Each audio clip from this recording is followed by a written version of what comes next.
In 2018, 416 people were murdered in Chicago, Illinois. The majority of people murdered were young males living in the south and west side.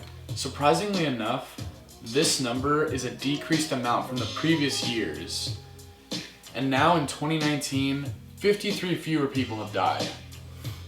This is because members of the community are coming together to better the city as a whole. Students from the Montessori School of Englewood banded together and turned a vacant lot into a major garden. Not only did they turn the vacant lot into a garden, but all produce from it is given to the members of the community for free. In Chicago, there are approximately 32,000 lots all around the city.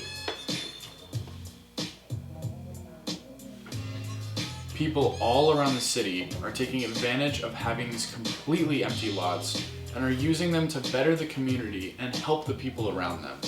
More than 1.3 million people in Chicago live in poverty, and to help these people, children from a summer camp planted crops to give away to these people.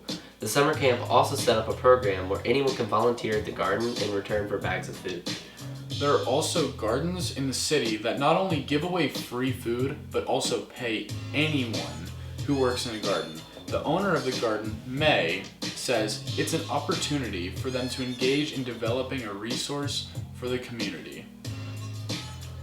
The movement started growing so rapidly and greatly that the city of Chicago put $1.3 billion into public spending to create, improve, and preserve lots all around the city.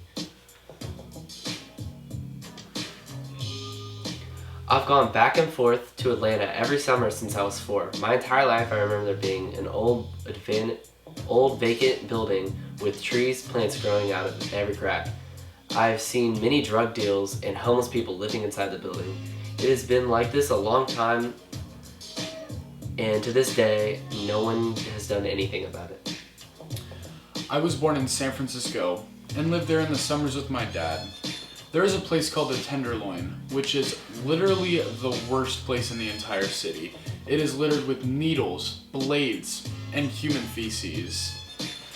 The community is very divided, and the people there are getting worse and worse by the day. If these communities were to get together like the people of Chicago, I feel that there would be a chance of the Tenderloin and Atlanta becoming a better place than it is now. Before vacant lots started growing into gardens, the homicide rates were through the roof and more people were falling into poverty.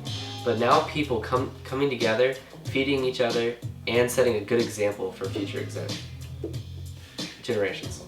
It didn't take an insanely popular or famous person to make a change in our world. It just took someone who saw a problem and acted on it. People of all different backgrounds came together and worked for a cause that they cared about. That's our TED Talk. Thanks for listening. Peace. And prosperity.